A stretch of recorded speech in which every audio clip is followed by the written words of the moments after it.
Bonjour, bienvenue à tous.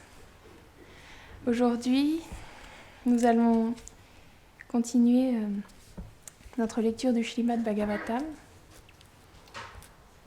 Deuxième chant, chapitre 2, verset 24.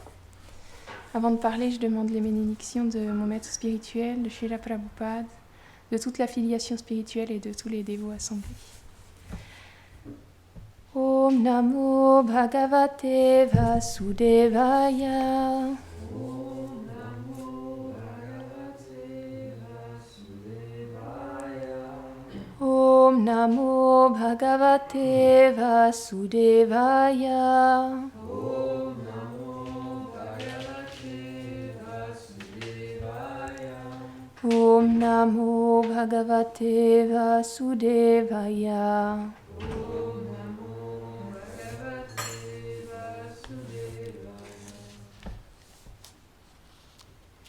Vaishvanaram yati vihaya sagata.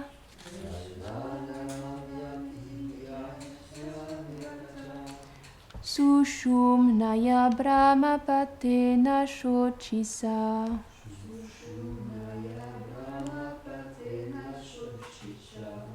Vidhuta kalkotat harer udastat.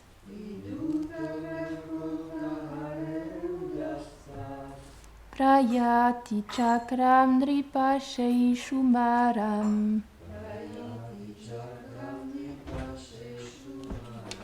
Traduction. Ô roi, le yogi sur la voie de Brahmaloka va à Vaishnavara par le moyen de l'éther, à travers la lumière du Sushumna Nadi. Étant libre de tout désir, il approche ensuite la constellation Shishumar au-dessus, qui est associée au Seigneur. Commentaire.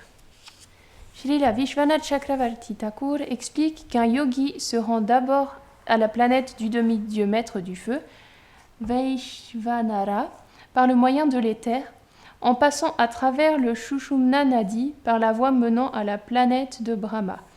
Il devient alors libéré de toute impureté et étant détaché de toute chose, il va au cercle d'étoiles localisé plus haut qui a la forme d'un dauphin qui est relié au Seigneur. Ce cercle commence par des astres tels qu'Aditya et finit avec celui de Dhruva.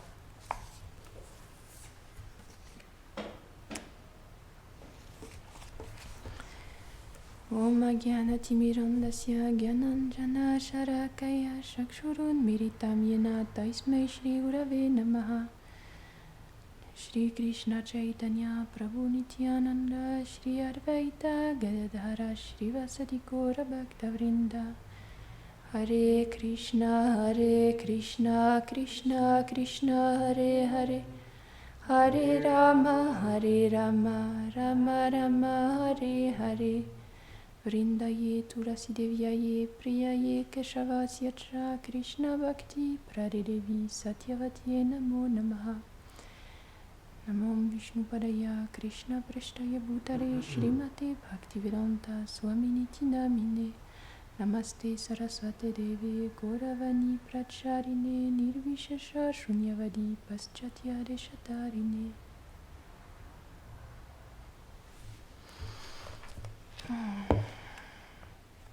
Dans ce verset,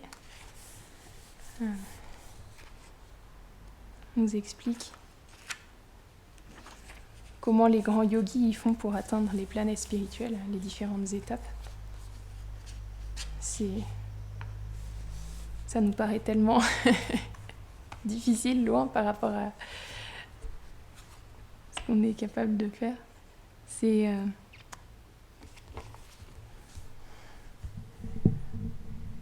À travers la méditation, ils pouvaient accéder à des hautes sphères de cette manière et c'était délaisser leur corps matériel et comme ça s'élever spirituellement.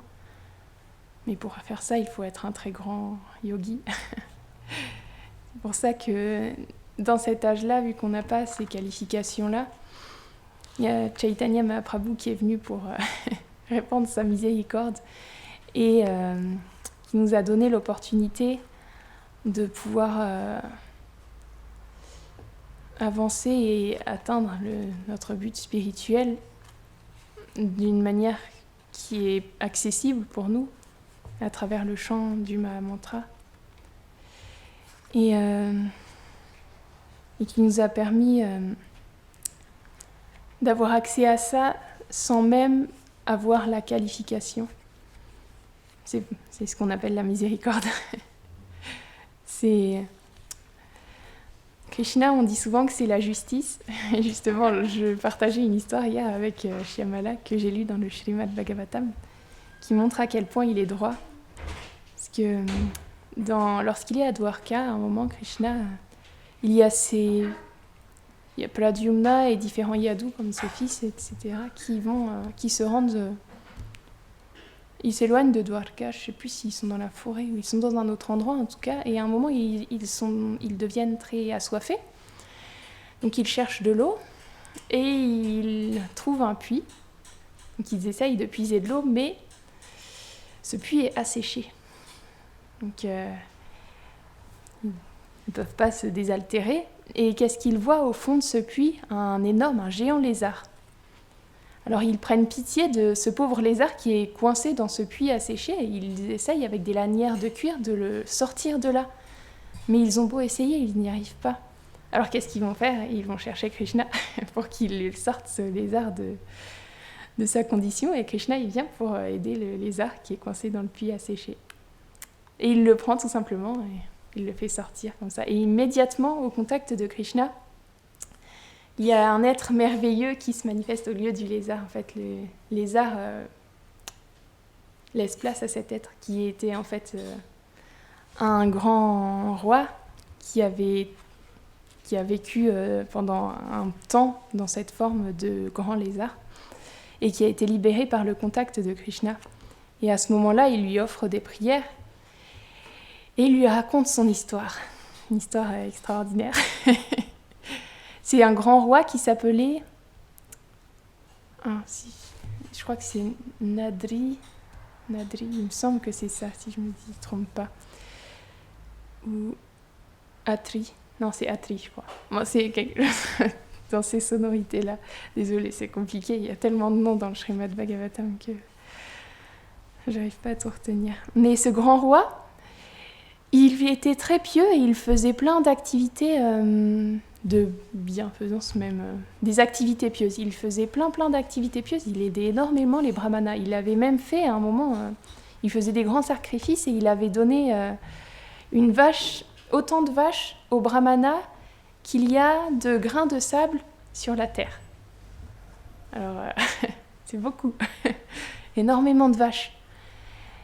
Mais un jour, il y a un de ces brahmanas, une des vaches qui avait été donnée, en plus c'était des vaches extraordinaires, c'était des vaches, c'est décrit, elles ont une couleur fauve avec des cornes qui étaient plaquées avec de l'or et des sabots avec de l'argent. Donc c'était vraiment des vaches exceptionnelles. Et un jour, il y a un de ces brahmanas qui a perdu sa vache, et sa vache, elle s'est mélangée avec le troupeau du roi. Et il n'en avait pas conscience. Il ne savait pas du tout. Et il a donné cette même vache à un autre brahmana parce qu'il ne savait pas qu'il l'avait déjà donnée à un brahmana. Et donc, à un moment, les deux brahmanas, ils se sont mis à se quereller parce qu'ils avaient les deux cette vache. Et chacun disait « Mais non, c'est la mienne, le roi me l'a donnée. Mais pourquoi tu dis ça ? Il vient juste de me la donner. » Mais en fait, c'est le roi qui était en tort inconsciemment. Il avait commis une erreur, une faute au dharma. Et donc, lorsque les deux brahmanas ils sont venus en face du roi comme ça pour se plaindre et pour lui demander de les départager, eh bien, le roi il s'est rendu compte qu'il avait commis une erreur. Alors pour remédier à ça, il leur a dit je peux vous donner à chacun un akshoini de vache. Donc un akshoini c'est un nombre vraiment énorme, donc un grand nombre de vaches chacun, et puis il leur a proposé des tas de choses comme ça. Il regrettait vraiment, et pour se faire pardonner, il leur a demandé ça, il leur a dit « S'il vous plaît, pardonnez-moi, je vous donnerai chacun ça. Et les brahmanas, ils n'étaient pas contents. Ils lui ont dit, mais si tu n'arrives pas à nous donner une vache, si même une vache, on ne peut pas l'avoir, alors comment on pourrait avoir un Akshoini? Donc ça sert à rien. Donc les deux, ils sont partis mécontents. Et lorsque ce roi a quitté son corps, il a été amené devant Yamaraj. Et Yamaraj, lorsque ça arrive comme ça, lorsque les âmes viennent en face de lui, il pose une question, il demande alors est-ce que tu as fait de nombreuses activités pieuses, parce que ce roi il a été très pieux, alors est-ce que tu veux récolter le fruit de tes activités pieuses? Parce que là tu en as tellement que c'est presque infini la vie céleste que tu pourrais avoir, ou bien est-ce que tu veux payer tes mauvaises actions? Le roi il a choisi de payer ses mauvaises actions. Et il est né à nouveau sous la forme d'un lézard à cause de cette erreur-là. De ce lézard qui était au fond de ce puits asséché. Et il a eu la bonne fortune d'être sauvé par Krishna. Et donc il se souvenait de sa vie passée et il a vu Krishna et il a été libéré de sa forme de lézard. Et il lui a offert des prières. Et en fait, Krishna, il s'est servi de cet événement-là pour parler à tous les vrishnis, tous les yadus qui étaient là, et pour dire à quel point c'était dangereux, c'était comment dire ça? Oui, à quel point c'était une mauvaise chose de s'approprier les biens d'un brahmana, puisque même lui, en le faisant sans conscience, il avait obtenu ce résultat-là. Et il a décrit des tas de résultats qui résulteraient de ce fait-là de s'approprier les biens d'un brahmana, donc avec un passage aux planètes infernales pendant un certain temps, sur les planètes brûlées, sur les planètes, etc. Il a même décrit qu'on pouvait renaître comme un ver dans les excréments pendant, je ne sais plus, il me semble que c'est 60 000 vies, des choses énormes comme ça. Donc. Pourtant, on peut se dire, le roi Atri, il avait fait ça même sans conscience, donc est-ce que ça ne paraît même pas une erreur parce qu'on est tellement limité dans cet âge on se dit, des erreurs comme ça, on en commet certainement tous les jours. Et là, quand Krishna, il a vraiment insisté sur ce point-là, à quel point c'était important de ne pas s'approprier les biens d'un brahmana. Et j'en parlais justement après avec Shemala, parce que ça m'avait un peu secoué. Et justement après, on se disait que, oui, c'est vrai, Krishna, c'est la justice, il est très droit comme ça, et à chaque action qu'on fait, il y a une réaction. Et si on part comme ça, alors quelle chance on a de s'en sortir parce que c'est sans fin. À chaque fois qu'on respire, à chaque fois qu'on fera quelque chose, on sera voué à être de plus en plus enchaîné. Mais c'est pour ça que dans cet âge-là, on a une bonne fortune vraiment exceptionnelle. Parce que lorsque Krishna il est venu en tant que Chaitanya Mahaprabhu, il a donné l'opportunité à tous les êtres de se qualifier, peu importe leur qualification. Il leur a donné l'opportunité d'avoir accès au plus haut but sans avoir la qualification. Il leur a donné le Mahamantra, il leur a donné le sentiment le plus élevé. Il a ouvert le barrage, on dit, de l'amour. Et Chaitanya Mahaprabhu, à travers même tous ses dévots, il nous offre toute cette opportunité-là d'avoir accès au plus haut but, de retrouver notre place éternelle, de retrouver notre service éternel, sans demander d'être un être parfait, parce que sinon, si on prend la justice, oui, il faut devenir quelqu'un de parfait. Et combien de temps ça peut prendre en voyant ce qui est arrivé au roi? Combien de temps ça peut nous prendre de se qualifier pour devenir quelqu'un de parfait? C'est pas imaginable. C'est pour ça qu'on dit qu'il faut des millions et des millions de vies. On comprend pourquoi. Mais Chaitanya Mahaprabhu, il a offert ce flot de miséricorde Et aussi, on a la bonne fortune de pouvoir être engagé dans cette mission de Chaitanya Mahaprabhu à travers ses dévots. Il est venu à travers notre maître spirituel, à travers Srila Prabhupada, il vient à travers toute l'affiliation spirituelle, il vient nous engager et il nous permet de nous reconnecter à cette vérité sans considération de tout notre conditionnement dégoûtant et de retrouver ce service-là. Et donc ça fait vraiment réaliser la bonne fortune qu'on a d'être dans cet âge déjà, parce qu'en plus c'est pas un âge de Kali ordinaire. Gurudev il le disait hier, c'est Chaitanya Mahaprabhu en personne qui est venu, c'est pas Gora Narayan, c'est Chaitanya Mahaprabhu qui est venu pour dévoiler le plus haut amour, le secret le plus confidentiel. Et aussi, il y a quelque chose d'autre qui transparaît aussi dans ce divertissement, parce que le roi Atri, ce qui est surprenant aussi, moi je trouve que ce qui est remarquable, c'est que pas une seule fois, il s'est défendu. Lorsqu'il a été amené devant Yamaraj, lorsque Krishna il lui a parlé de cette manière, par une seule fois, il a dit « oui, mais j'ai pas fait exprès ». Je savais pas qu'elle était venue dans mon... Il aurait pu pourtant, parce que comment il aurait pu savoir? Il avait des milliers de vaches, il y en a une qui s'est égarée dans son troupeau. C'était impossible. Mais il s'est pas justifié une seule fois. Il s'est pas défendu. Et c'est une qualité vraiment qui est... Enfin, méditer dessus, ça m'a fait vraiment réfléchir. Parce que... je sais que personnellement, je suis tout le temps en train de me justifier, mais finalement, à chaque fois qu'on se justifie, on perd l'opportunité d'apprendre. Voilà. On perd l'opportunité d'apprendre, premièrement, et aussi on perd l'opportunité d'apprendre à prier. Parce que quand on se justifie, eh bien, on ne voit pas la faute en nous, on voit la faute dans les autres ou dans les circonstances. Alors que quand on arrête de se justifier, mais pas juste extérieurement, parce que ça, à la limite, ça peut être simple de juste dire « bon, je dis rien parce qu'il ne faut rien dire ». Mais intérieurement, de se dire « oui, c'est vrai, j'ai tort, j'aurais pas dû faire ça ». Le roi Atri, c'est pas qu'intérieurement, il ne le pensait pas, il regrettait sincèrement son acte. C'est comme Ambarish Maharaj.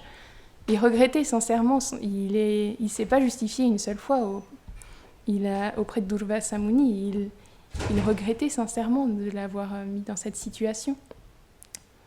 Et si on apprend comme ça, à travers ces grands exemples de Vaishnava, à travers leur miséricorde, à ne plus se justifier et à apprendre que finalement on est des êtres extrêmement limités et qu'on fait plein d'erreurs et que oui, c'est de notre faute, et bien à ce moment-là, on pourra apprendre à prier véritablement. Parce que c'est ce qu'on voit chez les purs dévots.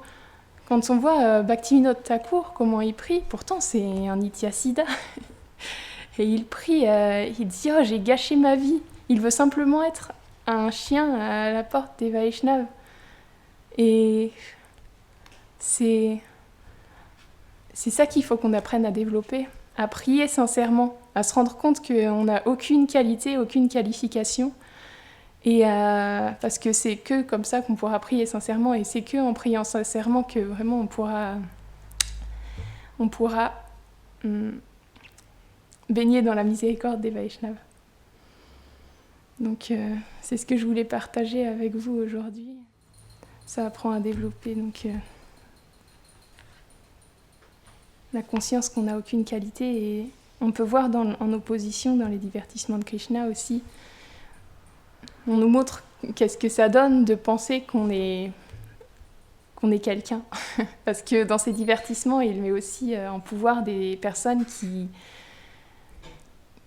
ont comme de l'orgueil et qui se pleine de qualités. On peut voir ça dans Duryodhana, on peut voir ça dans Kamsa, on peut voir ça dans ces personnes-là qui pensent qu'ils sont supérieurs à tous les autres et qui ont par là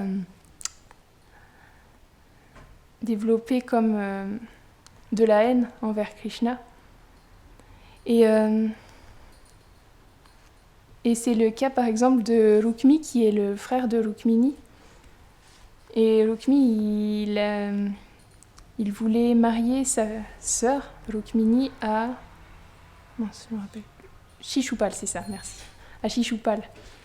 Mais Rukmini, elle avait entendu parler des merveilleuses qualités de Krishna, de ses divertissements. Et elle avait été totalement éprise de Krishna en entendant parler de lui. Parce que c'est son épouse éternelle. Et donc, elle a écrit à Krishna et elle a envoyé un brahmana pour envoyer ce message à Krishna. Et donc, il y a toute une histoire là où Krishna, il vient la chercher au dernier moment, il la prend sur son char et il y a tous les princes qui voulaient épouser Rukmi et qui étaient venus à son Svayamvara qui sont là et qui poursuivent Krishna et Shishupal, il y est aussi. Donc, et Rukmi, il continue de le poursuivre encore et encore, mais Krishna, il le bat et il le tue pas parce qu'il peut pas le tuer étant donné que c'est le frère de son épouse, de Rukmini, mais il l'humilie et il le laisse partir. Il l'humilie, il lui coupe les cheveux parce qu'il avait les cheveux longs, il lui coupe les cheveux partout et il le laisse partir. Donc, et Rukmi, il a promis qu'il ne reviendrait pas dans son royaume avant d'avoir tué Krishna. Donc il a un palais qui est en dehors de son royaume à partir de ce moment-là. Mais par la suite, il a invité Balaram à un jeu de dés et apparemment Balaram, il n'est pas exceptionnellement bon au jeu de dés. Donc il l'a invité exprès pour un peu se moquer de lui, etc. Et donc c'était après, je ne sais plus, après un grand événement, je ne me rappelle plus exactement des détails, désolée. Mais donc il y a ce jeu de dés qui est mis en place et finalement c'est Balaram qui gagne quand même. Mais Rukmi c'est un tricheur et à chaque fois qu'il gagne, il dit « Ah là là, j'ai encore gagné ». Il fait comme si c'était lui qui gagnait alors que c'est Balaram qui gagne à chaque fois. Et finalement, Balaram, il tue Rukmi finalement. Donc voilà ce que ça donne. Bon, c'est quand même une miséricorde particulière d'être tué par Balaram. Mais on peut voir comme ça qu'il y a les deux sortes de personnages qui sont dans les divertissements de Krishna. Et il y a ceux qui vraiment, ils ont tellement d'humilité et tellement de tolérance, tellement toutes ces qualités et qui nous inspirent à travers ces qualités. Et on nous montre aussi le chemin contraire, là où tu deviens tellement bouffi d'orgueil que finalement, chaque action que tu fais, elle devient emplie de peur, de haine, parce que par exemple, Kamsa, il était constamment hanté par la peur de Krishna, par la haine qu'il avait envers lui, parce que Krishna était destiné à le tuer. Donc voilà, c'est à travers ces divertissements, Krishna, il nous permet d'être inspiré par ses dévots et de prier leur miséricorde pour développer cette humilité et pouvoir développer pouvoir prier sincèrement. C'est surtout ça. Jai Shrimad Bhagavatam ki